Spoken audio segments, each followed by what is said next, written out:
welcome to Trailer Punk Podcast. My name is Justin Hamlin, and today I have the honor of having one of my local favorites, Superfun Yeah Yeah Rocketship. Thank you so much for taking the time to be on my podcast, buddy. Hey, Justin, thanks for having me. I'm No problem. excited to be here, excited to do it. I appreciate you asking me, Yeah. wanting to speak to me. All of it sounds great. I'm thrilled. So Thank you, man. thanks. No, I have a deep history because I remember, and this will forever be cemented into my brain because there's a lot in my youth that comes and goes, and receiving your demo CD outside of Pops, out of I think it was Pops, it was 2006 with Mindless Self Indulgence and Kill Hannah. And Yeah, I don't know yeah. if it was you or one of your street team or whatever was handing them out, but I remember popping it in right when we left the concert, and I went, "Oh, there's something different out here. This is not, you know what I mean? Like St. Louis has something different to give me, and I've been a fan ever since." Tell Hmm. me about just keeping this project going for so long. I mean, am I saying that it's been over 20 years? I think 20 years, I think last year technically Okay. was the official 20-year mark, which I kind of realized and then was like, uh, Oh, uh, so oh, long.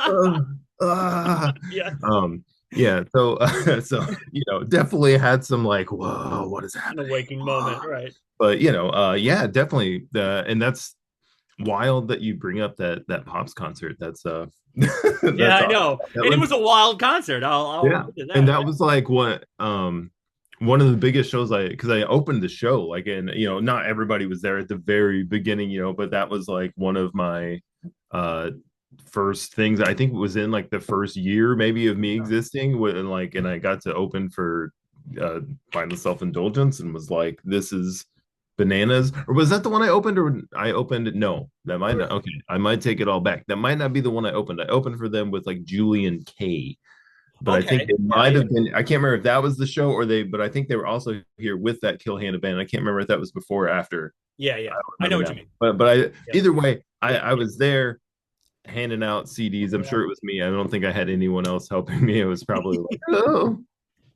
No, it was great. It was one of those where, and I still have it somewhere in my CD binders. I'll have to get it out, take a picture of it, and post it on the. But I think it's considered the your. I guess it was your first CD or your classics. I think that's what you have it on, as on Bandcamp. I think that's probably. yeah, yeah. So I kind of, I go through, which I used to hate when I was when bands would do this, when they would like redo songs or like change a little part of a song or re-record a song. I'm like, ah. Right.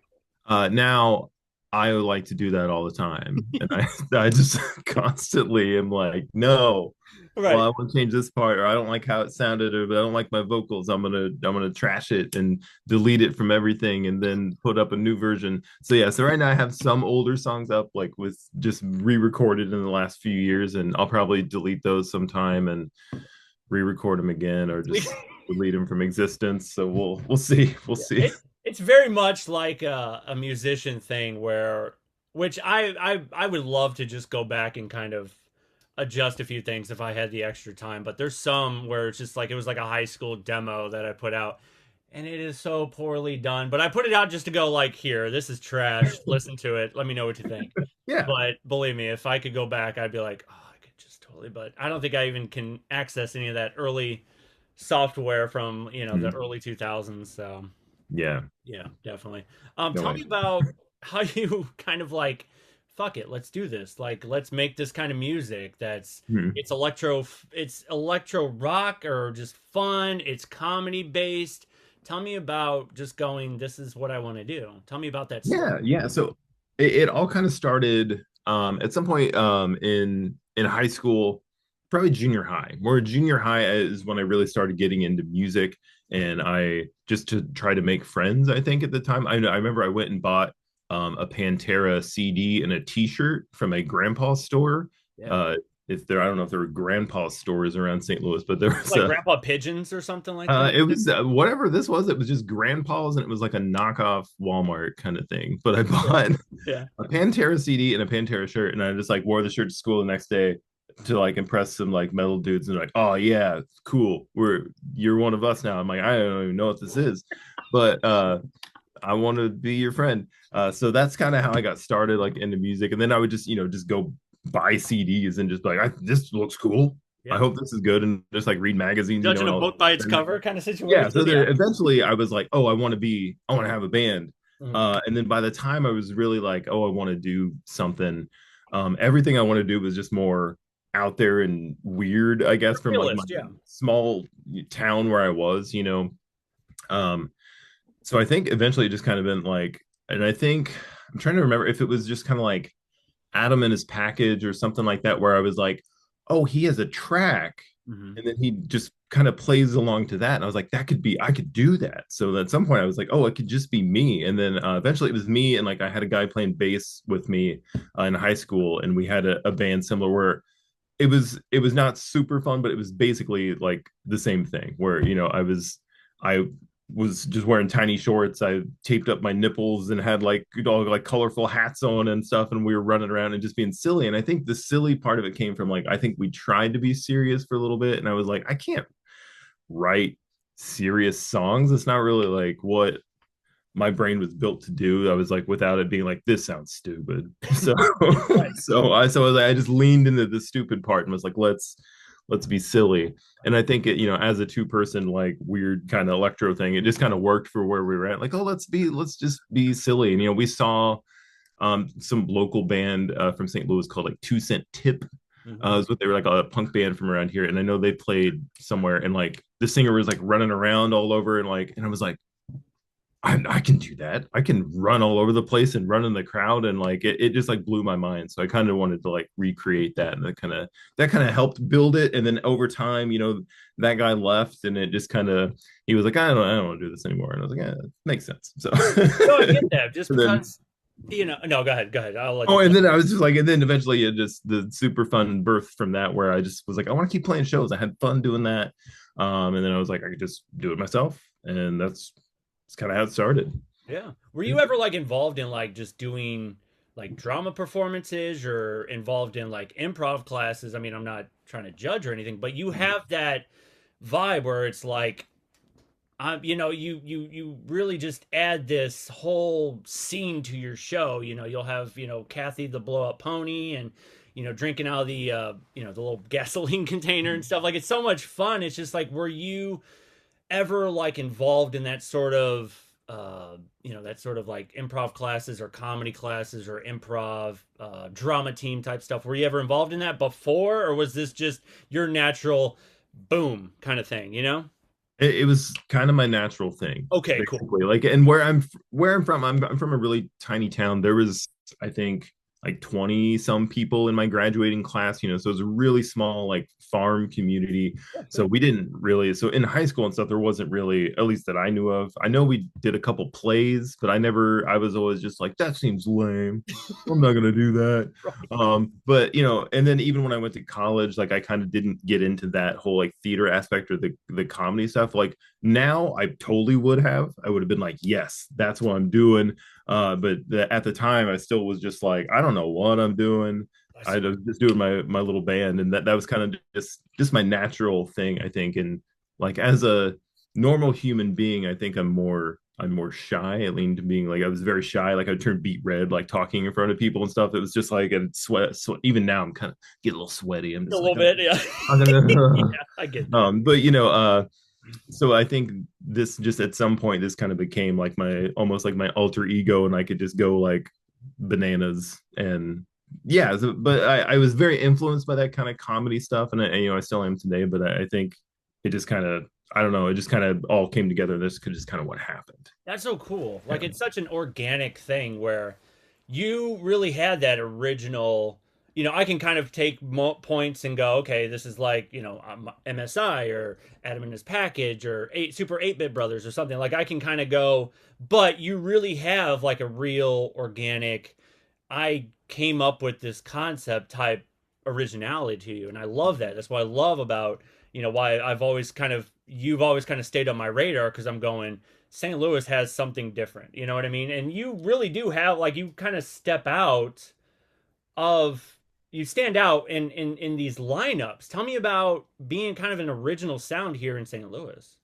Um, If you think it's original, I see it's original, yeah, but no, yeah, and I agree. There's some people would have been like, you just sound like this. You're just this thing, and I'm like, well, not really though. I'm no, you're like, not. not really. Or there's sometimes people bring up stuff. I'm like, I don't even know what that is. I don't know Right. what you're talking about.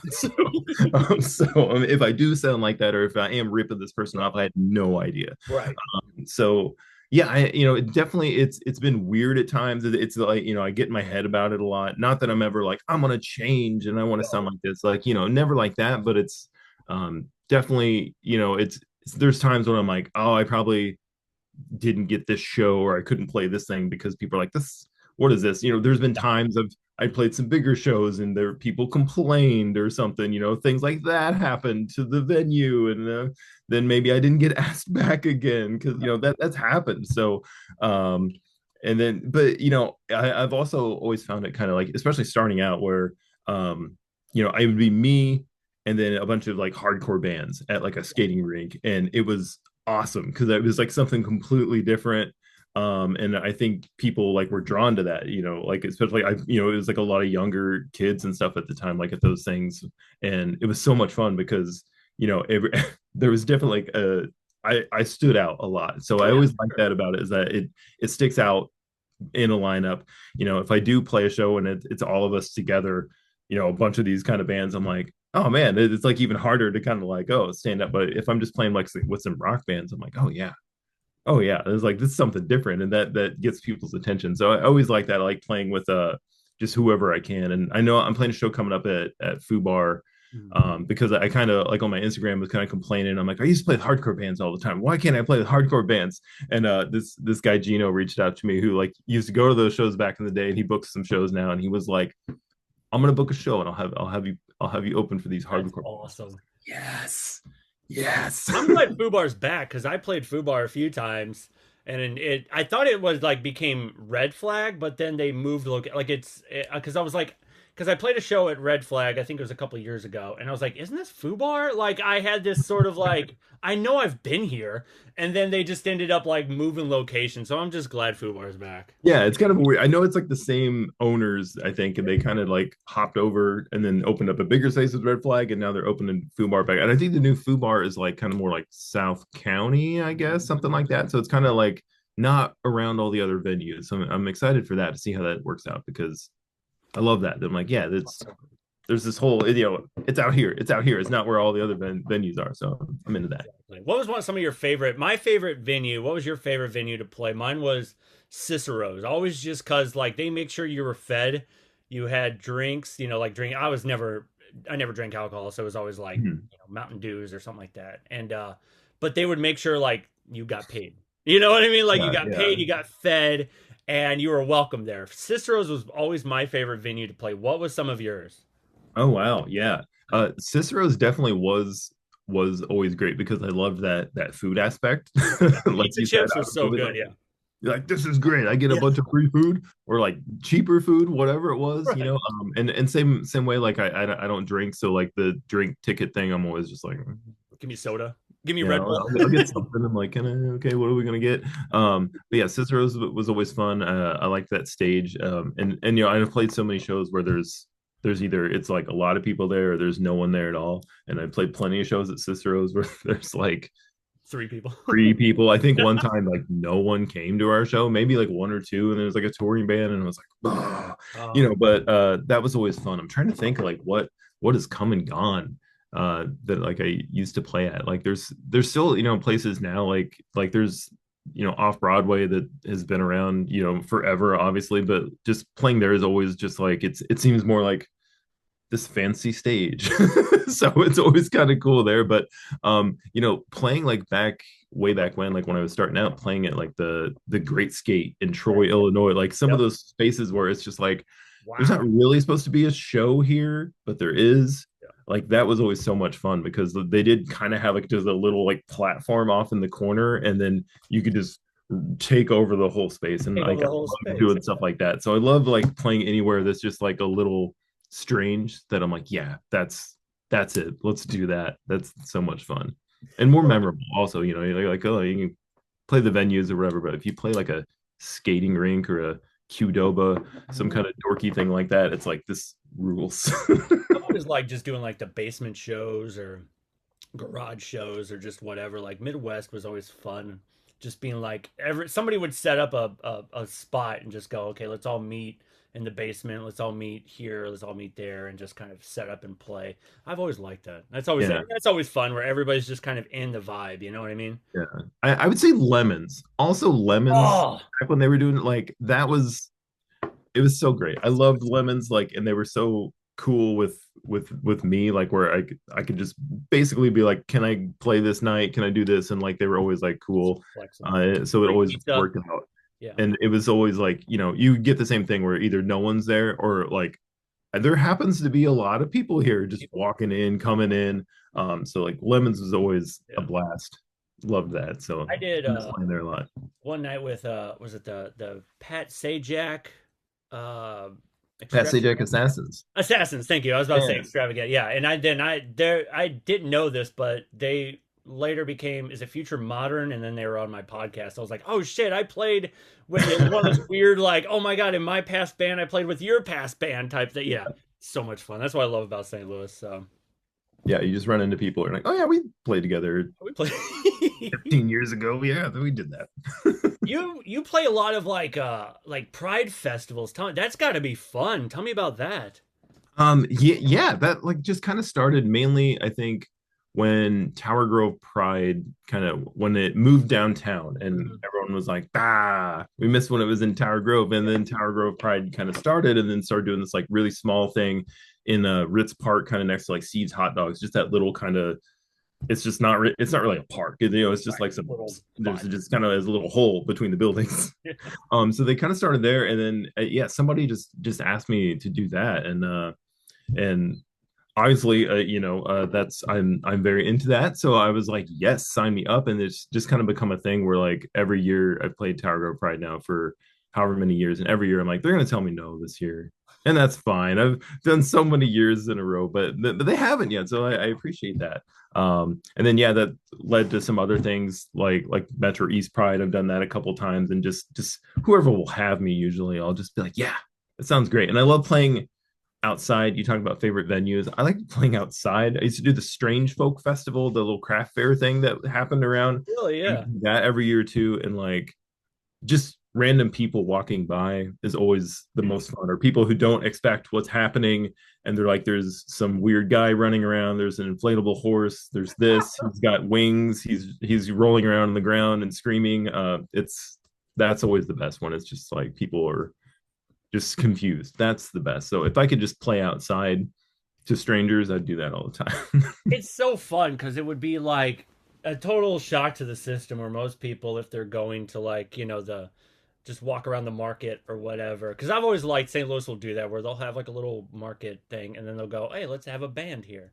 And Mm, to have super fun just right there, just with everything going on and people are just walking by going like, I would pay good money just to sit there and watch people's experience as they walk by, just doing a basic farmers market walkthrough with their little tote bag and their eggplants or whatever, and then it's just like, oh man, yeah, that's gonna be so cool. I love. yeah. I And, have.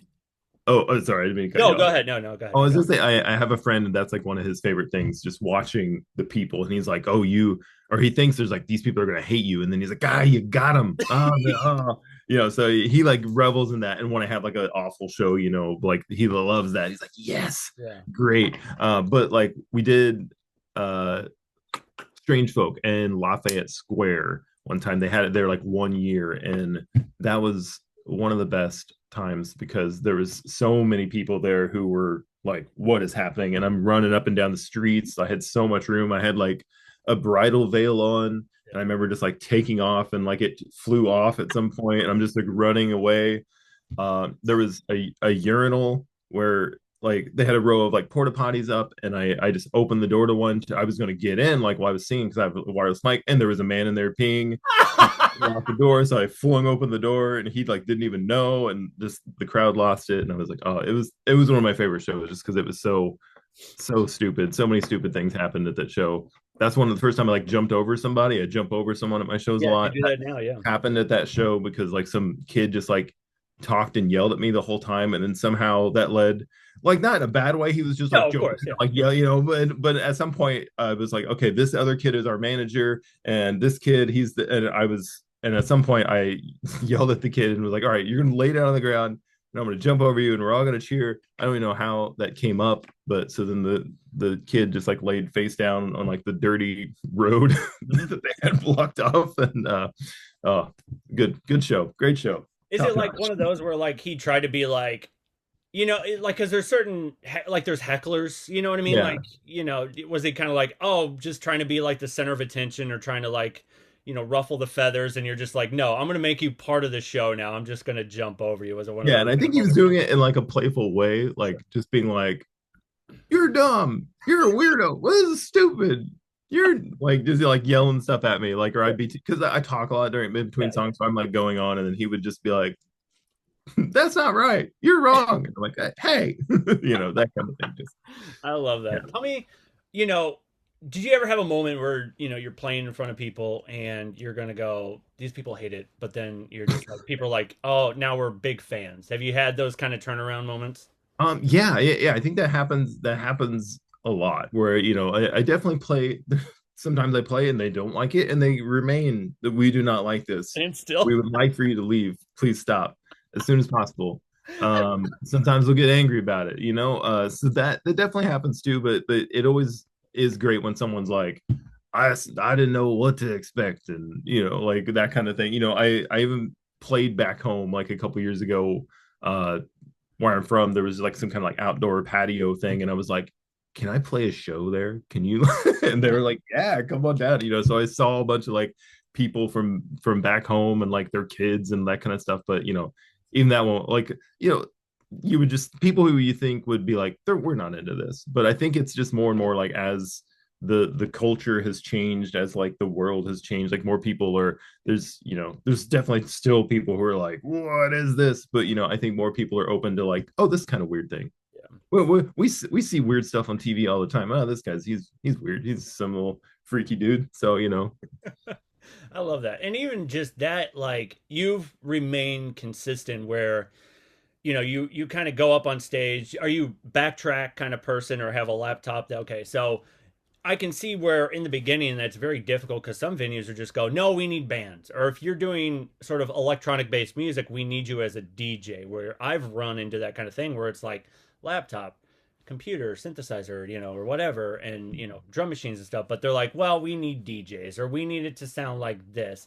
You have remained consistent and have never changed your sound, never changed your performance unless you're gradually, progressing into something as absurd and crazy like you always do. But how have you always just been like you're you're not moving? I mean, not moving, like you're not changing. You're not yeah. going you're not following a trend. Like you've remained so consistent. Not just that, but when some venues are like, well, we don't like that type, you're going, well, I'm going to go play here. Tell me about that sort of journey about just not being pushed away by that type of shit in St. Louis. Yeah. Yeah, there's definitely been times where you know like the people closest to me in my life have to hear about it sometimes, where I doubt myself a lot, where I'm just like, oh, this is stupid, it's never gonna, not that I'm like, oh, I'm gonna be Lady Gaga, Right, but right. and that's, I know that's not happening, Of course. but I'm always just like just striving to kind of like just keep going and break through like a little more, that kind of stuff. And I definitely like doubt myself, and not that like you said, I'm not going to change necessarily. And I think that's some of my like maybe stubbornness, where I'm like, no, I like this. I like this. I like what I'm doing. I'm going to keep doing that. Yeah, So, yeah. but I'm like, what isn't, no, these people get it. But, Right. so yeah, so I think there's a lot of that. I think I lost track of the question now. I just started rambling, What's kept but you so like oh, consistent and not yes, changing? Yeah. consistent. Yeah. So I think there's a lot of that I just kind of, I used to be very like down on myself too, for maybe like the first half of me like performing and stuff. I was more like, I'm like, oh well, this song's not very good. I think it's fine. Like, but I was still kind of like hard on myself. But now I've become much more like accepting of Yeah. what I do, and I'm like, no, I like. I like this, and I like doing it. I think it's stupid, and I think I just kind of remain consistent because I'm like, oh, like the when there are people who do like it or do enjoy it, I'm like, oh, that's awesome. Yeah. Like you're with me. That's great. Oh, I love it. One of And us, one of us. yeah, exactly. And like more, I think like venues are more and more like I played at like Blue Strawberry recently, where like, that's more like almost like a jazz Mhm. club. Like there's lots of like I played there and the owner guy was maybe after I left, he was like, "Ugh, that sucked." But while I was there, he was like, hey, hey, that was great. Corey, that Welcome was in. awesome. Hey, that was great, man. Like he was real nice and like super cool. And like so I think more and more that's happening. And even, I think just being this one person like enclosed act where I can have like a really quick setup and stuff like that. I think that's helped me in some instances where, you know, like if I try to open a show for like a touring band or something, I'm always like, I have a really tiny setup. I got these two things. You can backline all your stuff. I can just plop down in front of it and be gone. And a lot of people are like, that's great. That's awesome. Yeah. Wonderful. We don't have to have like a 6-piece band up here doing all this stuff and then try and get all this equipment. Like they're like, oh yeah, that's easy. So yeah.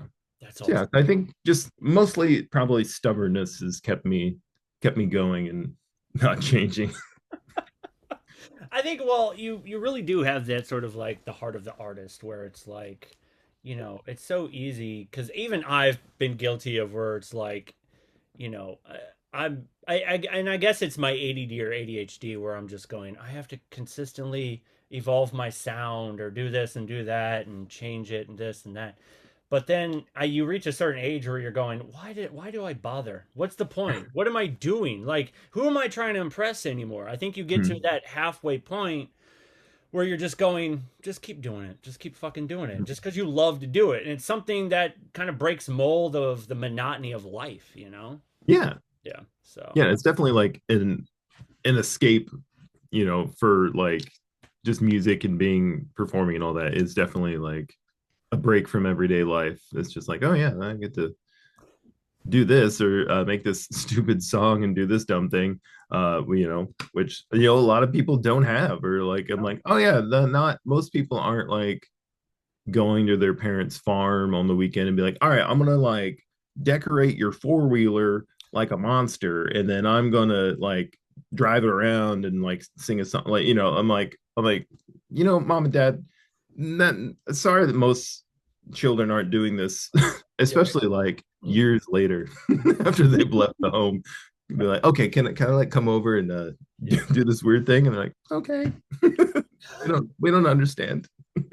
Tell me about just like even the writing process. Like, I'm so curious about how you kind of go, does this kind of start off like an inside joke, or is it just kind of like one of those like David Lynch things where an idea is a gift, so take that gift and kind of evolve with it. Tell me about your sort of writing process, lyrically and musically.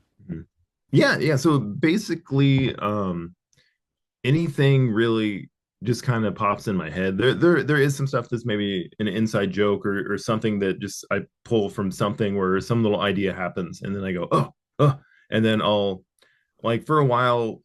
I kept coming up the last couple of years. I'd go ride my bike on Grant's Trail, or I'd be riding my bike, and that's when I would come up with a song. Or if I'm going on a long drive and I'm not listening to something, or if I am listening to something pops in my head, and I just turn it off, and then I just that's kind of how like an idea usually starts. I usually come up with lyrics first for the most part, and then kind of have an idea.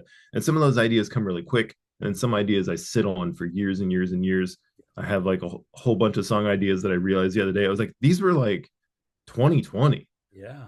and it's 2026 now and they're still sitting here. COVID ideas. Yeah, I'm like, oh yeah, that song, never finished that. Or so usually I start with kind of lyrics, and then we'll from there kind of and just like, okay, this is how I want the song to sound. And I am by no means any kind of expert musician or talented in any way, so so I can't play anything. You can't hand me something and go, oh yeah, this is it. No, I can play on my computer and make some noises. Yeah. So basically I go from there and I say, this is how I want it to sound. Or sometimes I'll even hear a song. I'm like, oh, this kind of what, and then I kind of work off of that. And then what I could try to steal a song from somebody and it'll sound nothing like that song. So I'd never get in trouble because they would be like, oh, he doesn't know what he's doing. So he made something completely different. So we don't need to sue him. Yeah. So I kind of start with an idea or have some lyrics in mind, and then I kind of in my head I know how the song, I'm like, oh yeah, it's gonna sound like this. And then I kind of start building it from there. And sometimes it won't sound anything like I imagined in my head, but then that's fine. And then it usually works out. And sometimes I get it just right. I go, oh yeah, Perfect. yeah. Magnifique, That's you know. basically Yeah. the songwriting process is some confusion, a small idea, keep building on it, try to make some music that I think I want it to sound like, and then I'll just start hitting sounds and playing with stuff, and then that'll take me in a whole different direction. So Do you like got like a studio set up? Like, do you have like a digital audio workshop? Do you have like keyboards? Like, tell me about your sort of like your studio mode. yeah, I all I have, let me tell you, I have FL Studio is There what you I make everything in. go. Hmm. That's what I started with a long time ago.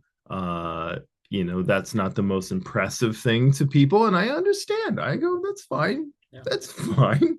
It works for me.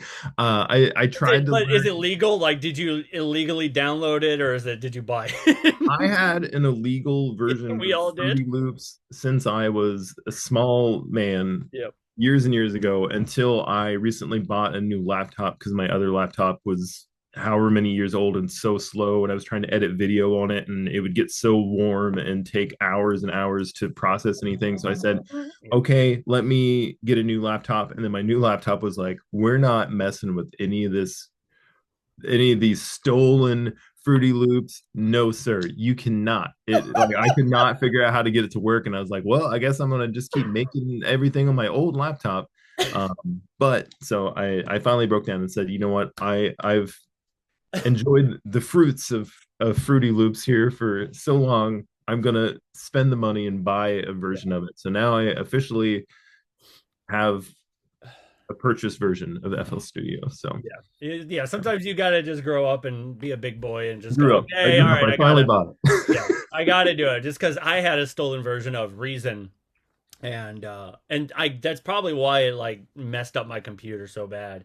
So and then I eventually moved, yeah, and eventually got a I was doing on Dell, like everything was on Windows and Dell, and I was like, dude, I got to make that jump. I got to leap over to Mac and iMac and and then I was like, okay, and finally bought Reason, and I was like, why haven't I done this? Where it's like Yeah.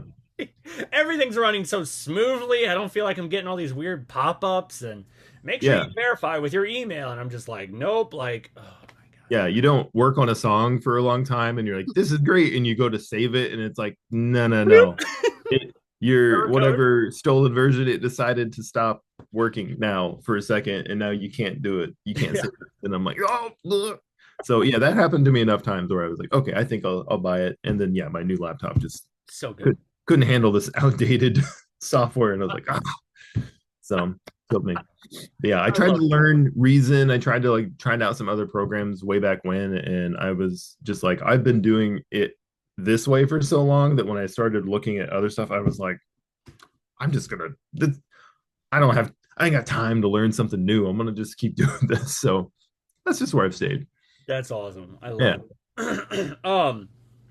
Tell me, is there any guilty pleasure albums or artists that you would like to confess on the podcast? Anything that I would say with me, there's nothing's a guilty pleasure. either, yeah. I am open and I say yes. I like it all. Yeah. I love like every kind of music Mhm. almost. Yeah, like I said, I got very into to metal and I was very into new metal back in the day. And like recently I've started listening to a lot of that again, Okay. where I'm listening to Lip Biscuit and Like, Power Man 5000. And I'm like a lot of this sounds, I'd be embarrassed sometimes to be like, here's this song I like, and then the lyrics are just like, what is this? But I'm like, well, that's fine. I like that. But and I like also at the time it was like huge. And now yeah, I feel like there's this sort of nostalgia shift where now the young generation is now listening to shit that we grew up listening yeah, to and yeah, go and not just that, but they're mimicking that sort of mall goth where it's the baggy pants with the chains and the straps on. It's just one of those Yeah, weird where I'm going, oh my god, that this was is me. coming back. Yeah, Yeah, that was me. yeah, But yeah, me so too. I love that. I love country music. I listen to like tons of like old country music stuff like that. I'm very like into that. Uh, uh, I like pop music. I like all girly pop music. I love all that stuff. So yeah, I'm open to everything, and I'm like, yeah, I don't even know if there's. I'm like, what is something I would be embarrassed if there's anything I'd even be embarrassed like someone new I listen to You don't like look like the kind of Carly Rae person that would Jepsen. be I like, love Carly Rae Jepsen. right. Carly Rae Jepsen. I'm just like you're the best. I got an autographed Carly Rae Jepsen album up on the wall over here. You That's know, awesome. I'm so so yeah so That's awesome. but yeah, so I would say, I'm into I'm into whatever. I'm Yeah. trying to think. I'm looking around. I'm like, is there something like on That's my, what I was trying to think of. Like, I was gonna do an example, but I don't think like I was trying to figure what would be like my guilty pleasure, and I can't think of anything. Yeah, I don't think I have like anything that's like, oh, like pearl clutching. Like oh my god, like I'll listen to pretty much and and I'm literally the guy that will listen to anything. I'll listen to, you know, white noise or power electronics. Like I'm just like, give me the weirdest shit that you got, and I'll sit down and listen to it. yeah. That kind of. There you go. Yeah. What was your like sort of? I mean, you said like metal and stuff, but when it came to the sort of creative process, were you kind of listening to anything uh, to kind of help build your idea of super fun? You had Adam in his package. Was there any other artists that stand out that went, okay, Yeah. you know what Yeah, I mean? I Like think that kind of made you comfortable with it. yeah, definitely. I think like early on, there was definitely Adam's because there was a point where I was very into like metal stuff, and then at some point I started getting into like just that opened me up to like all other types of music, Then like Weezer became my favorite band for like a really long time. I was just like, oh, Weezer's the best. So then I kind of just started getting into all kinds of different stuff. But I think probably one of the main bands that kind of like made it click in my head was Electric Six. Yeah. So I remember like I saw the music video for Danger High Voltage Mhm. when I was, I used to just sit and watch music videos, like all the music video channels and stuff all the time. I'd like record them on like Me too. I did on them my on VHS. VCR. Yeah. And Yep. I'd go back and watch them. Like I'd leave for school and just like I'm gonna just record and I'm gonna come back and fast forward and find I did stuff. that too all the Oh, time. okay. All the time. Yep. So, but I remember I saw the Danger High Voltage video for by Electric Six, and in that video, there's it's like the singer and this actress, and they have like flashing like lights on their crotches Yeah. Yeah. and on her breasts, and I remember just like the song and like the video, I was just like, what is this? I was like, it rocks, but it's also like Funky. stupid and funny. Yeah. And that is just like that kind of like blew my mind. And like I went to like my record store because then back then I was like, I don't know when this album got like what is this? And I bought like a imported single of the song that cost me like $30 or something back then. Like it was really expensive. And then I remember I got it. And I think when I went to pick it up, the album was there. And I was like, oh, like the album had come out then.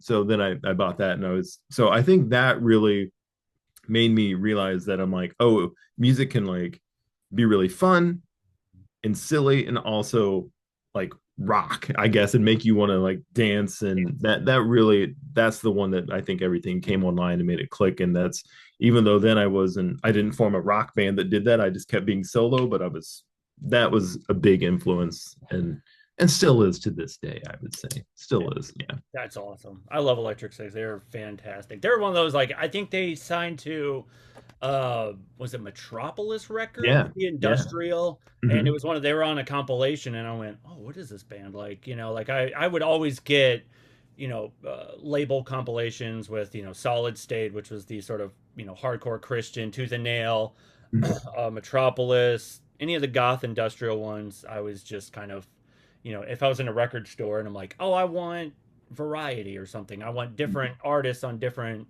compilations." I'd just kind of absorb them like a sponge because I'm like, oh, I want to hear this, I want to hear that. So I guess that was like pre-playlist type life before everything became. Yeah. So, You get all these compilations or yeah, yeah. yeah, I love Yeah. those. So Those are yeah, that's yeah, they're definitely still a big influence and just, you know, kind of helped kind of create what this became. And I've gotten to open for him a few times, and that's just been, you know, that's a wonderful dream where I was, you know, as a kid, I was just like, this is amazing. Ah, it blew my mind. And then, you know, I get to grow up and open for him. And the singer one time got off the stage and was like, said, thanks for kicking their asses. And I was like, oh, oh, I oh, could die happy. you Like, know, yeah, I was like, oh, you know, so that was great. So, you know, keep those words of wisdom when you're just like, oh, I've had enough of this, and just go, yeah, no, I'm just just like, keep oh, kicking ass for Electric Six. That's all you need. yeah, exactly. So that always, you know, that's great. Yeah. Was that one of the like surrealist artists that you opened for? Is there a certain artist where you went, I can't believe I'm sharing a stage with these people? Yeah, I mean, it was probably that because I think that's definitely it was probably Electric Six because that was like they're still like one of my favorite bands, so it kind of, you know, blew me away that I was getting to do that. I know when I played with Mindless Self Indulgence, like the one time, you know, I never met them. They were, you know, like on their bus or whatever. You know, that was not like we didn't talk, didn't see them the whole Yeah. time. You know, at the time I was like super into them. Mhm. So I was just, you know, and that was a really big show at Pops and it was like jam packed. So I'm like, that was, you know, that kind of rocked my world. And then, you know, I think and I opened for the Aquabats one time too, and you know, that was really cool just because it was at the pageant. It was a packed show. um I don't think I really talked to the Aquabats either, just kind of saw them for a second and was like, oh, good luck. Yeah. But but you know, but just doing that show was amazing, like an incredible night. And then I was just like, oh, I'm gonna go see my friends in the crowd afterwards. Didn't really like think, and then people were like stopping me, and like I was like, oh, oh yeah, I didn't know. I I just did just a thought, show. Yeah, people want to yeah, talk to me now. Yeah. I was like, I'm just gonna go see these people, you know, in the crowd like that were there, and just like see my friends and my girlfriend there. That and then was like, oh, I guess no, I can't do that. I can't do that. It was like becoming a thing, and I was like, oh no. So yeah, that was probably the best night, but probably the one that still like just getting to play the Electric Six makes every time I'm like, oh, Yeah, it was, so cool. and it was so cool because you really were like, I mean, I'll say you were groundbreaking kind of in the beginning where Aquabats brought Yo Gabba Gabba to the world, and you would have fit perfectly on that show because you always just kind of had that fun electro type of vibe. I think that would have been really cool. And it was funny, my daughter, she at school, they would have Cuckoo Kangaroo playing in their Yeah, classroom, and you did yeah, a show with Cuckoo Kangaroo. And it was that's got to be one of those just crazy moments where it's just so you know what I mean? Like it's got to be where it's like everything just comes together so perfectly. yeah, Yeah, yeah. And those and the Cuckoo guys are great. They're my yes, pals. Love them. They're the best. yeah. We and that was the thing where, you know, we played at Cicero's together for the first time, and there was maybe like 13 people there. Mhm. You know, we just kind of got linked up by Mike Judy, the local promoter guy, just kind of was like, Judy. hey, you know, you would fit in with this. You know, I don't think I even knew who they were at the time, and I was like, oh yeah, yeah, I'll do it. I was just down to do whatever at every show. I was like, yes, yes, I'll do that. And then we just kind of hit it off then. And you know, they every time they'd come through town, we'd play together. And then I know we played somewhere and it sold out, and I was like, what? I know. Yeah, yeah, That's when I realized, I was like, oh, they're like blowing up, yeah. and they became a thing, you know. So that it just so cool because they're the sweetest, they're super So nice guys. They've been so supportive of me, and I always appreciate that. Like any, you know, if I'm hard on myself, down on myself, you know, they will say very nice things to me. yeah. And and that they took me on tour with them a couple times, and that was just amazing. Where, you know, I'm like, that's, you know, what I've always wanted to do is travel around and go on tour, and they had me open for them a couple times. And we did like a East Coast one year and did a West Coast the other year. They had me come out with them, and it was a blast. It was so cool. Got to hang out with them for a couple weeks and play a ton of shows, and also kind of made me change, you know, my act in some ways where Yes. to get a little less. I used to be a lot more like sexual with my lyrics and things like that, and I'd curse every now and then, but then playing those shows where they have a lot of kids coming, Yeah, I was about they to were ask that. All age getting some shows. complaints. They were getting some people reaching out to them, be like, this guy has a song about this, do you know that? And it kind of helped make me be like, I can just cut out like these couple little things and help make super fun more, palatable for everyone, while not, changing who I am, but just being like, oh, like I don't really need to say that word No. this one time. So, I've kind of, I ebb and flow with that. There's still, I mean, I still, if you, any of my songs, there's still half the time you're like, oh, I know we did a thing Risque. for Oh, KD, did a thing for KDHX one time and had like an album, and they were like, we can't play any of these songs because there's too many sexual innuendos in all these songs. Like I don't think I cursed any of them, but they right. were like, we can't Hmm. play Right. any of them, and I was like, That's wild.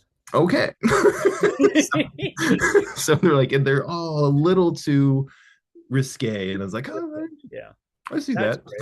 So But so it's got to be I like, just pulled that back a little bit, and I'm like, I'm happy about that. I'm like, I don't think that really like, I'm not like, oh, I wish I could say wiener right. more. Like, no, I don't care.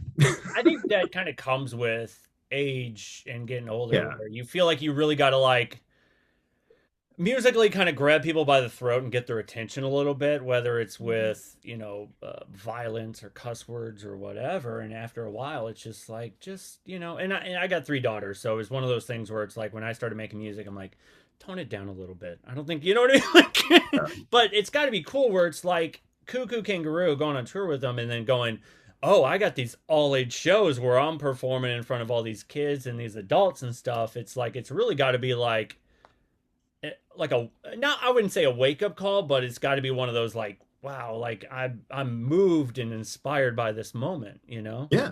Yeah, 100%. And that kind of helped me come up with it, because I think when the tour thing, when they asked me, I was like, oh, I have all these songs I can't play. Yeah. So Right. I was already like, okay, I got to cut like half these. Yeah. I need another song or two, and that led to me writing more in that style and kind of coming up with some songs. Like my crab walk song is that like a song I do all the time now, Big hit. and Yeah. like that kind of came from that, where I was like, oh, I need to write something. I want to be more interactive with the crowd. What can I do? Like there's this like dumb dance song in it, and I was like, oh, perfect, went great. So that kind of helped with that. And you're 100% right. It's more like a maturity thing, and definitely a thing that like a crutch I leaned on a lot. Like when I was younger, it was like, oh, I'm gonna cuss or say this thing for like a Shock cheap value. laugh or a shock, and that that kind of thing. And then once you kind of like you get used to it, it's like, oh, I could do this instead, or I could do this. And then sometimes you say, no, I need to cuss. Sometimes I got to get it out. Yeah. The cuss is good. That's what makes it funny. And I think that's what really is great. What brings to you got like an array of like songs you can select from where you're going, okay, this is an adult crowd. Let's kind of add these songs. Okay, this is an all age crowd. Let's have these. Like I think that's really cool. Where you got open opportunity. Yeah. Yeah, I think that's good, and I think that really helps with doing shows, and I think that's awesome. What was your expectation in the very beginning, and has it changed so far? Um, I think it has. So I think when I first wanted to have a band, I think I was just like, I'm gonna blow up and be huge. I think we all think that. Yeah, Yeah, I think everyone I'm like quitting my starts a day band. job. I'm gonna be in a band. Like, yeah, Yeah, it's like I think that's probably what I'm gonna do. I'll probably play some shows and probably I'll be off to the races. I'll be on the TV. So I think that's probably what I thought at the beginning. And and I think it's been a hard thing, especially like going for so long, like tempering those expectations of like, well, what is success? I talked to my partner about this a lot. They're probably tired of me talking about it. When we talk about when I have like some opportunity comes up and something I don't get, or like, oh, I didn't get to do this thing, or this didn't work out, or I'm like, oh, I really worked hard on this, especially in like today's social media world, where it's like you can work really hard, you put something out, and you're like, no one saw it, no one cared. I know And you're all like, oh, that. well, Just that's not what it's about. But then you're like, well, it kind of has to be though at the same time. So it's very confusing. It's very confusing. So it tortures my little brain. But I think it's been it's been a hard kind of tempering those expectations because being like, okay, well, what if it all stopped today, tomorrow? If Superfun ended, I'm like, would I be happy with it, or it would take me some time to process and be like, okay, well, did I got to do these things, or I got to do this, and like this was really cool, and I made these people smile, and that was awesome. And then then there's part of my brain that's like, well, you should have done this, or like, oh, if you only would have done this, you could have changed, and it could have been more successful. You could have worked part-time. No, it's just it's Yep. who knows. So it's kind of hard. So yeah, it's as I've gotten older, and I'm like, I think I've done Superfun in the past more than I'm going to do it in the future. So I say, well, how, when do I stop? What do I do? What am I going to be happy with? So, it just changes. And then once I say, before, like I said, opening for Electric Six, I'd be like, oh, that was great. That I fulfilled little Superfun's dreams. Sure, I yeah. did it. And then I could be like, well, now I need to open for this person, or now I need to do Yep. this, You got or to keep I went on tour with Cuckoo, and I had a great time. And then I'm like, well, now I need to I go need on to up tour with that. this person, or go tour by myself. And and that's the thing too, where it's like, where if I play an out of town show, I'm like, I want people to come see me, and I Mhm. want more people to come see me next time. And then when that doesn't happen, you're like, no one came this time. Right. Last time was pretty good, Yeah. but It's now just it's it's a not. it's So just it's, a it's really hard. It's hard. right. And it's a crazy thing where, a lot of people don't they'll go into music going, well, I'm just gonna be packing out all these venues and everybody's gonna just gonna eat up everything I put in. It's like, Mhm. nah, dude. It's like you're gonna play for the sound guy at some shows. Some shows you're filling the place. It just depends, and Yeah. it's one of those crazy things where that's why I always like try to encourage like artists. I'm like, just kind of do a little bit of research on like read like a biography, like one that really was Mhm. like a surreal moment was I think it was Peter Hook from Joy Division and New Order, and just hearing stories about them just playing dead venues, I'm just like, what? No, what? But it's like, dude, everybody's done it. Yeah. Everybody's done Yeah. it. Yeah, and I've done it so many times at this point that So I many. go, Yeah. and that's why I always try to, like, keep in my head, like, if you know I will give the same, I will injure myself and be so sweaty and miserable by the time I'm done, Yeah. even if there's only like a few people there. I'm like, no, Mhm. I'm still gonna just go nuts. Or if people don't like me, that usually, or if I'm not feeling like, oh, I don't think they're into it, then that usually, then I'm like going even harder, Take it up a notch. just Yeah. trying to, so I'm always just like, I try to keep that in mind too, because I'm like, yeah, if you, even if you're one of the 8 people at a show, I'm like, well, I'm not gonna like half-ass it. I'm like, No, no, you want to give them their we're still gonna go. We're still doing it. We're still going as hard as we can. Like I know, like I played on at Platypus Mhm. sometime a couple years ago, and there was barely anybody there, and like some guy was just like a bartender at some other bar, and he was just happened to be there. He's like, man, you went really hard for like being like 6 people here. And I was like, Gotta that's do it. true. Yeah. I certainly did. I got to entertain these 6 people. I'm like, they paid good money to get here. It's like, Yeah, this let's is give a them a free show. show. Yeah. But it's like, no, I'm doing it. Yeah, so I Did you ever write a song where it was like, okay, this is a little too serious for super fun? all the time, Yeah. all the time. There's tons of them. I had yeah, they're embarrassing now. I just I get so that. many. I have many songs where I go, oh, I'd never write this now or play this here, or like even like just where I'm like, oh, this joke, yeah, wasn't that funny, or but yeah, I've had some where it's like I try to be more serious because now I know that's just not me. But there was like a couple times like early on when I'm like, okay, well, I got all these silly songs. Well, I'm gonna have this one like serious song, and it's about this relationship, and I'm like, Yeah. so now I'm not like, yeah, now I know. I'm like, oh, that's just not me. That's not what I do. Yeah. And I'm okay with that. There's other people. There's plenty of people who can do that well. I Right. can't do it. I can't do it. See, I So couldn't do it either because I've always done just more music based. Like, I can't write lyrics, and I'm too, I'm not a very serious guy. Like, I can, even if it's like, oh, you're dealing with the struggles of life and work and relate blah, blah, blah. I can't, I can write and just go, oh, what am I doing? Like it just doesn't like and I'm one of those guys, like I'm just not that serious. Even if Mhm. I'm making serious instrumental music, I think that's my way of going. The emotions are in the music, but if I'm writing lyrics, I'm like, ugh, just stop. Everybody's heard this shit before. Like, Yeah, yeah, I've been there. It's yeah, awful. and it's So, yeah, we all have like hard things that we're going through in life or stuff, but it's just like sometimes it's like, well, I'm not the person who should write a song about it. I don't think not for me. that's and then also, I got to a point too where I kind of figured out, I'm like, well, if someone's coming to see me, Mm. they're probably not like, I'm ready to cry or feel this type of emotion when I'm Right. seeing Superfun. No, they're like, if you're coming to see me, you're probably Looking for a good time. you would like to have a good time or feel silly or feel stupid, let loose a little bit or be like, oh yeah, I'm gonna watch this guy just be dumb and I'll sit back and laugh at him. Yep. That's fine. But I don't think anyone's like, I really liked it when he played that sad song. That's not Out of all the songs, they were so fun, but that sad song I liked it when got he really killed the whole vibe and got sad. Yeah, that was good. That was my favorite part. Yeah, that song hit no. so hard. You're sitting there on stage just going, like, Exactly. No, that's all right, not let's it. bring the laughter. Dun, dun, dun, dun. Oh shit, dude, Yeah. No. that would like I could see people like you're just like it's like super fun, just dance. Kathy's back there, you got and then all of a sudden it's just like boom, everything just stops in the show. You're just like, and then it's like, Yeah, all right, let's bring it all back. Da, da, da, da. Just all right, you lay exactly. down, I'll jump over you, and then, oh my god, like that would be a surreal moment. Yeah. So Oh man, I finally figured it out. That's not for me. in the future now. Oh man.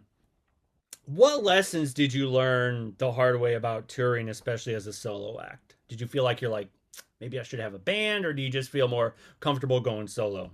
I love being solo. I love it, and I love and even when I went on tour with Cuckoo, I just rode in their van with them because they were the two of them. They usually had a merch person, and then they just threw me in there because they're like, "Well, we can squeeze you in," and I was like, "Great!" So so we packed everything in. So I rode with them. So that was really fun. And they kind of like took care of all the actual like headachy kind of stuff. Like they were booking the stuff. So it was like it was like I'm their little baby. They just kind of took around and they just threw me out there. So it was a blessing. So that was wonderful. So I all I learned there was that touring was fun and it was Yeah. great. But going by myself, I definitely like when I got out of college, I like booked tour stuff myself and that was and I just drove around in my car by myself for like weeks and lost tons of money. It was bad, was not Gas and oh god, so yeah. yeah, so I was just bleeding gas, not, just playing shows, not getting paid.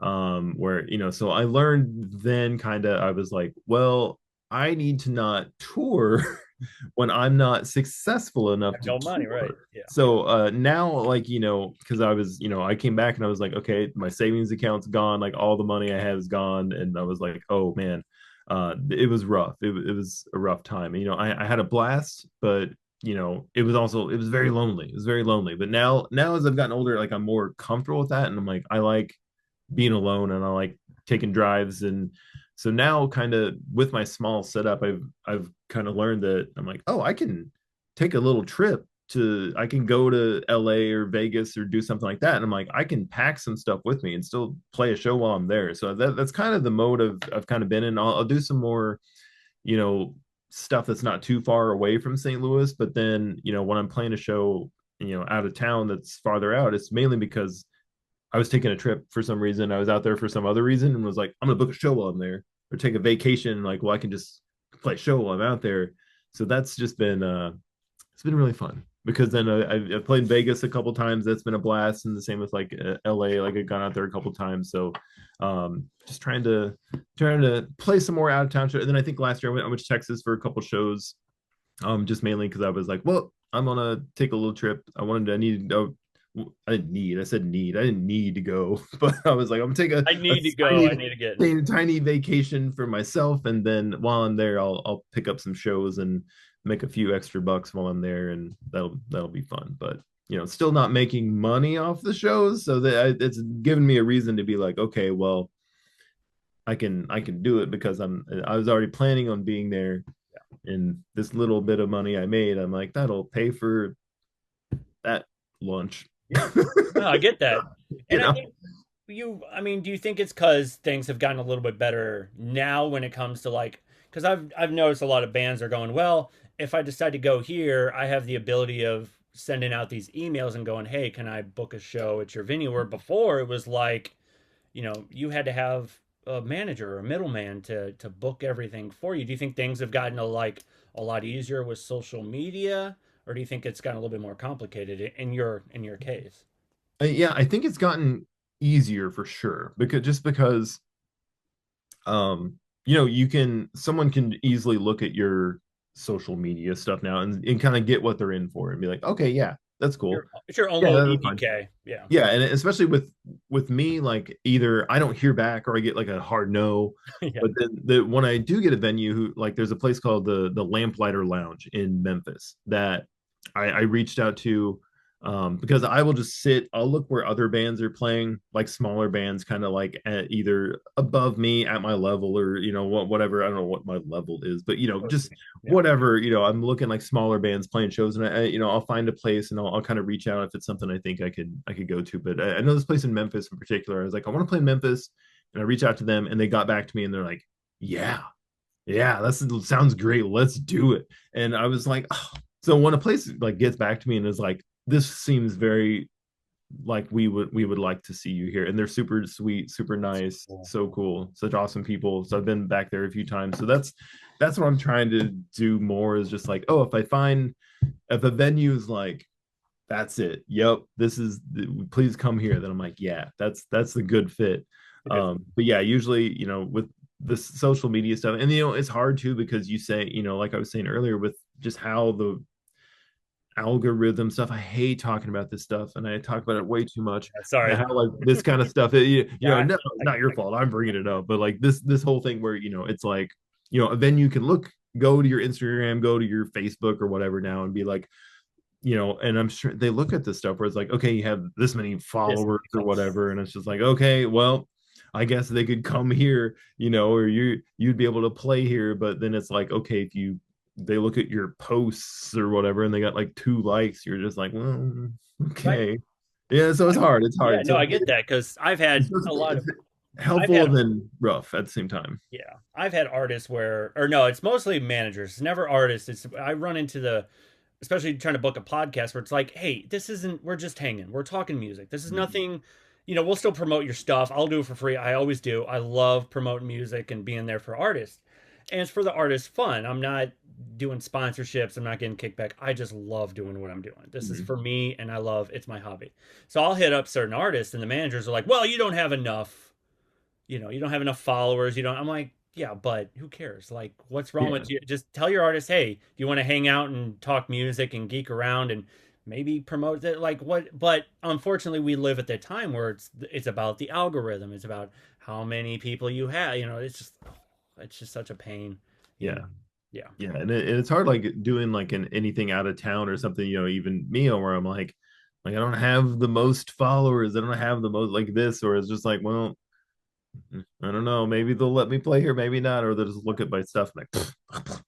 So yeah, so usually I think I'm booking on, like, if they see what I'm doing and they're like, okay, that sounds like a fun time, what we can throw you in here. Um, yeah, but yeah, I get that. It's hard when it's like, well, you don't have this many followers or this whatever. It's just I know, it's and hard. that's the It's thing. Like hard. even with me, I'd rather have a hard no than have anybody not let me know, like email me back or what, and that drives me nuts where it's like I can see where someone just be like, you know what, we're kind of busy doing this, we can't really have time to, or even just don't, I get more non-responses than I get no's, but I've been Yeah, getting a lot more yeses, which is great, which I yeah. appreciate everybody Hey, who's, you're pumping them out. yeah, that's what I want to I do. see That's all I you want all to the do, time. yeah. You So got new episodes flying all the time. I've been trying. Yep, that's what I got to try to do. So, but let's jump back into the music. Do you Okay. feel more freedom performing for people who don't know what to expect? Yes. Yes, and yeah, yes. Yes. I think I'd like that more, but then Yeah. at the same time, I'm like, oh, I'd really like it if I had like fans coming to see me. Sure. So Yeah. there's a tie there. But I think when people don't know what's going on, I think the show usually goes, it can go bad. Mhm. Like I said before, it can be like, It can but go. usually it ends up the other way where it's, if I'm playing, like I said, like those outside kind of things, when most of the people there don't know what to expect, it's like it's great because they're just watching like what is happening. He's doing this thing, he's running around, he's singing about this, like what. So yeah, that definitely, when I get a crowd who doesn't know what to expect, it's perfect. That's I awesome. love that. I love that. But at the same time, when I have a group of people there who know the like, I've been like I've played in Carbondale a few times, and Carbondale has like reinvigorated me a few times where I'd be feeling down, and I'm like, I'm playing like shows here, and there's only, there's not a lot of people there, and I'm like, okay, and everybody just stands and stares at me, and I'm like, yeah, we're doing all right, we're doing it, we're having a good Sure. time. And I'm like, man, the crowd just seems. And then we go to Carbondale where it's, Mhm. a bunch of the college kids, and they would flip their wigs and just be like dancing along, and like everybody's rocking out, and I was like, I feel like this is amazing, so some of that. And then going back there a few more times, people would come who like know now, and like, there was like someone, I had a friend ask me about like if anyone ever like sings along to my songs and stuff, Yeah. and I was like, not a lot, but like I just like remember a specific show in Carbondale where I'm like, I was playing, and I'm like, these people are singing along, It's and I was awesome. like, and like doing the stuff, and I was like, this is wild. So there's part of that too where I'm like, the feeling of like, if people are like actually like in, like they know they're coming to see you, and they're into it, then that's like a whole other thing where I think maybe I just don't experience that enough to I where get that. Yeah. Yeah. Yeah. but when it's that, it's like, wow. So that's a whole other kind of feeling where it's just like, okay, they're into it, and I can really let loose and just be a moron because they're on board already. So Have you ever yeah. had like a show where it's just like it went like, either was a fan interaction or whatever where it stands out the most, where it's going, this is the show that really, this one thing happened that I'll never forget. Do you have a show like that where it's like, what the fuck?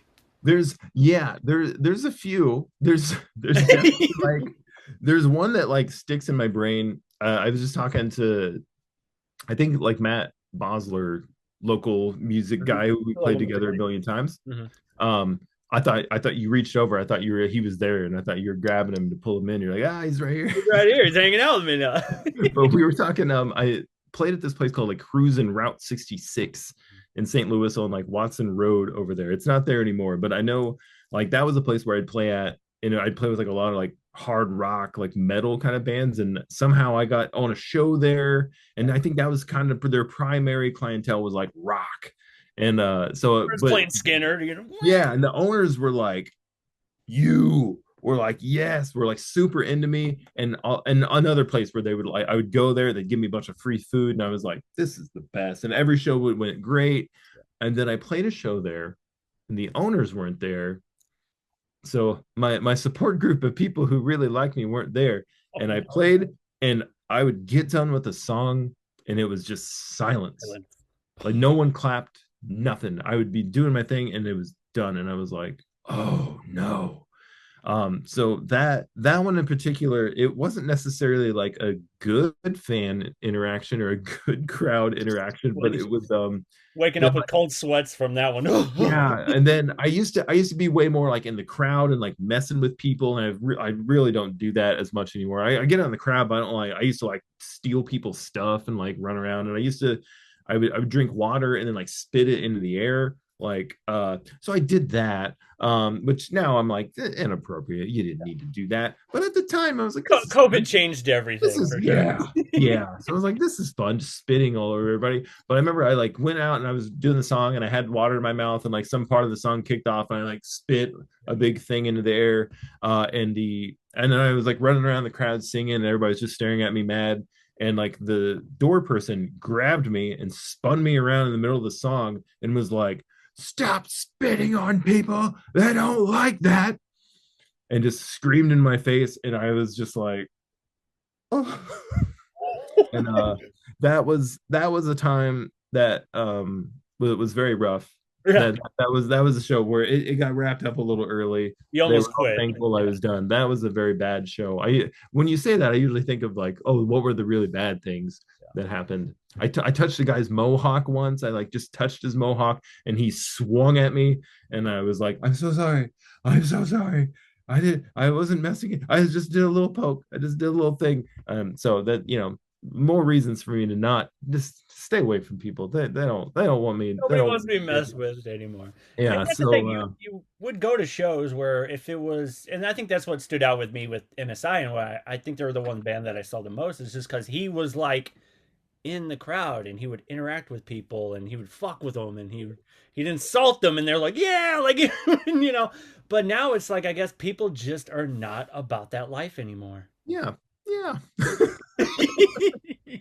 Stop spending on people. Oh, yeah. Oh, that would have been like my like I would be driving home with no music on kind of moment where I'm like, why am I doing like it was definitely that. It was a very defeating show. I don't know if I ever played there again. yeah, I don't know if I did. It closed not too long after that, I think, and I think that might have been my last show there. Was yeah, that happened, and I was just like, I don't. This is done. I yeah.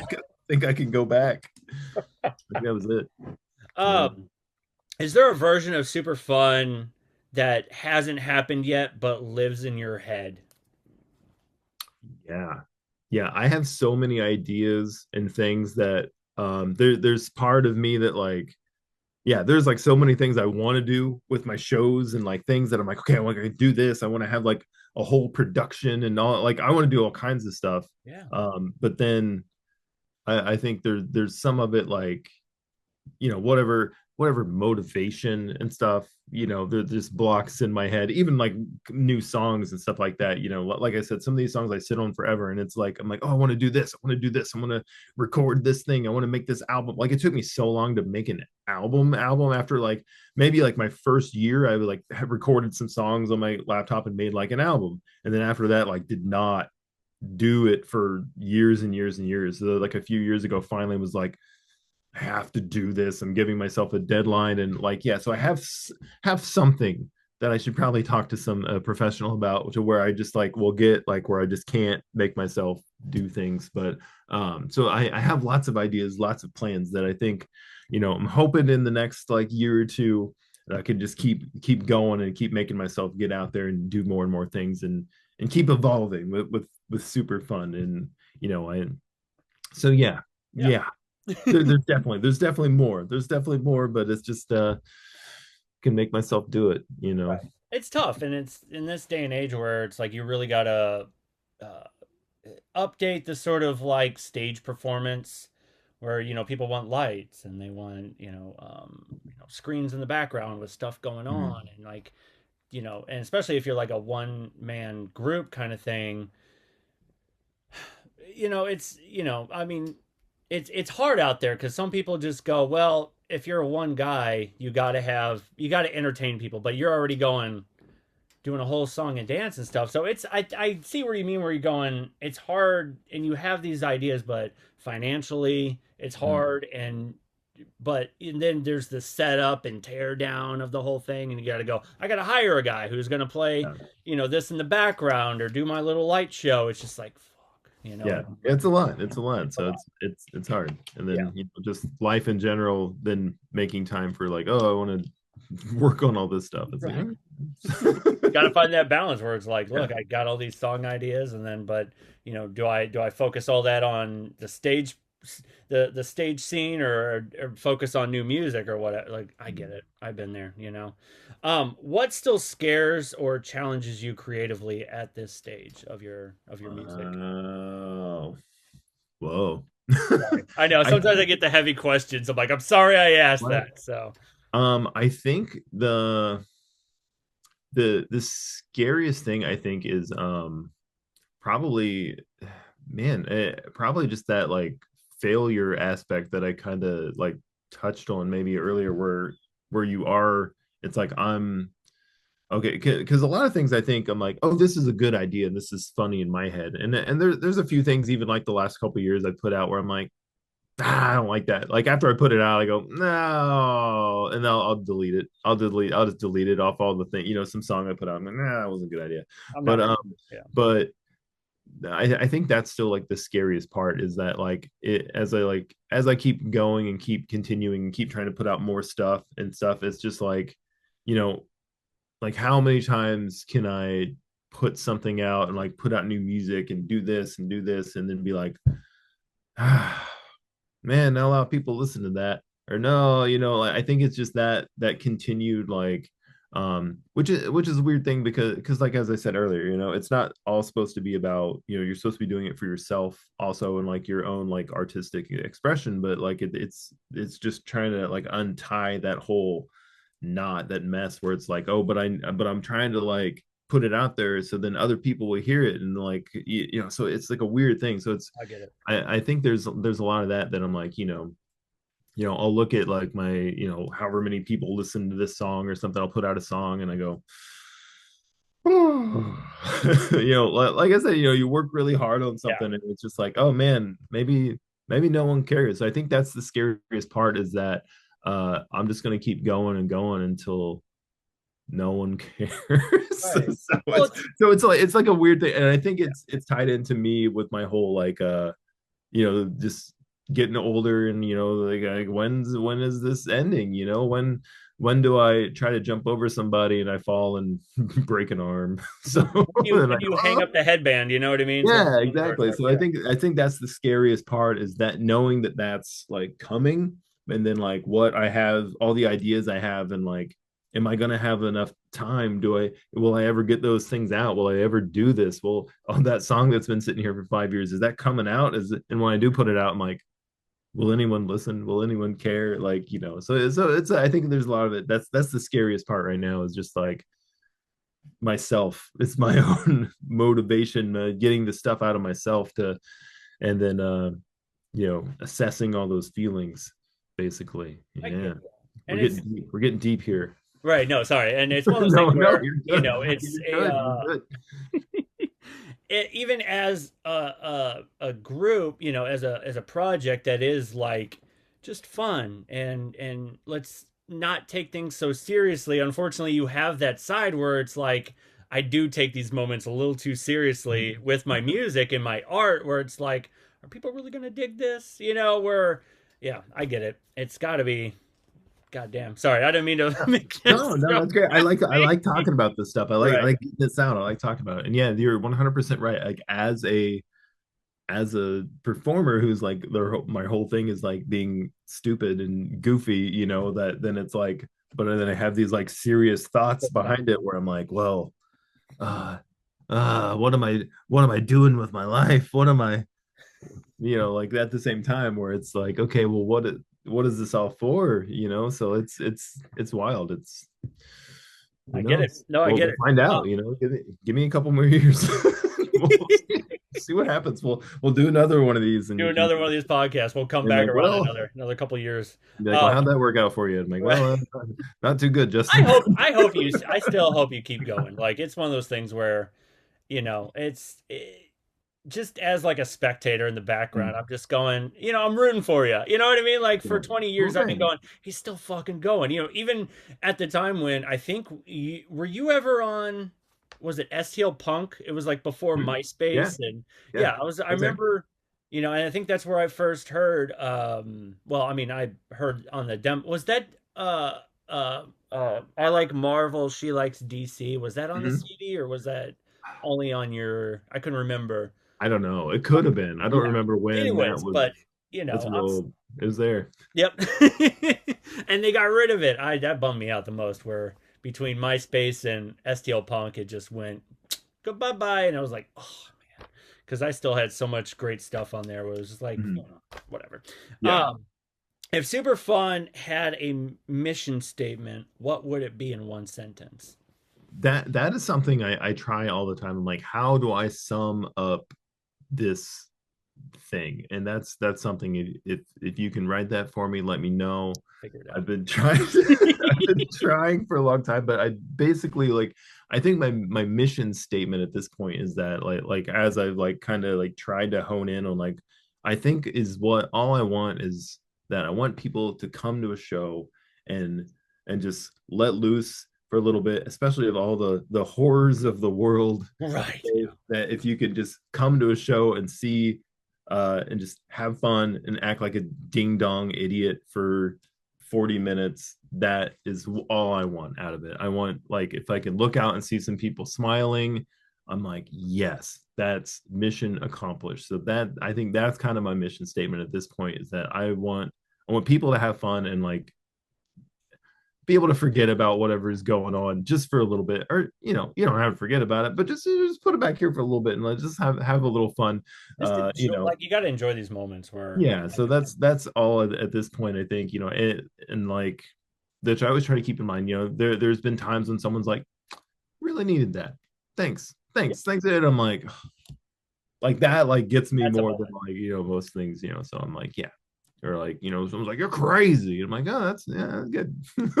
I think the world now needs more super fun than ever, where Yeah, everything just seems like I it's agree. it's starting to get heavy again. Where we really felt like I mean, if I can do a comparison, we really felt the heaviness in the sort of like early 2000s with the war and the Mhm. 9/11 stuff, and now it's like there's like a whole nother heaviness that's going on. It's just like the world needs more super fun.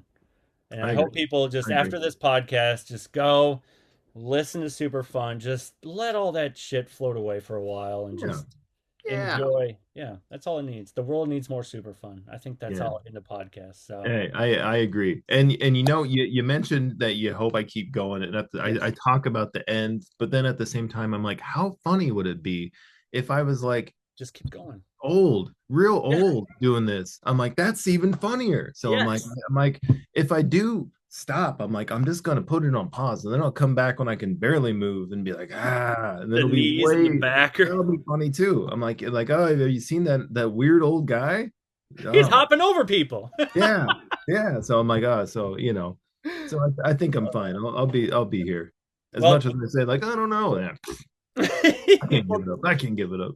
right. Well, thank you so much, man, for being part of my podcast. I really Yeah, appreciate it. Justin. Hey, Is there anything you want to promote before I let you go? I know you got a couple shows coming up. yeah, super fun. Yeah, yeah, Rocketship. Obviously. Wait, when does this come out, Justin? What do you think? This will be out. I'm gonna say probably by Wednesday. Wednesday. Okay, okay. Well, Wednesday, Friday, January 30th. I'm playing at the Gray Fox here in St. Louis, Missouri. Doing a benefit show with a bunch of bands for the Metro Trans Umbrella Group here in St. Louis. So we're doing that February 21st. I'm playing. This isn't announced yet, but maybe it'll be announced by then. If not, that's fine. February 21st, I'm playing at Red Flag, opening for Psycho Stick and Galactic Empire. That'll be a fun show, Yeah. unless they kick me off the show. But as of I now, don't they said, yeah, we'll have you. So that'll be fun. That'll be fun. In the 28th of February, I'm playing at Fubar with a bunch of bands that I talked about earlier. Some more hardcore bands. That'll be a good night as well. That's awesome. Then I think March 11th, I'm playing at Platypus with Ooh, some good one. bands there too. Good times. Those are all my shows coming up. I think that's all I got. And yeah, super fun. Yeah, yeah, rocket ship on Instagram, all the things on the YouTube, all the stuff you can I'll find have me. it all in the description for everybody Yeah, to check out. And I really all that. encourage everybody follow you and just get those updates on the shows. And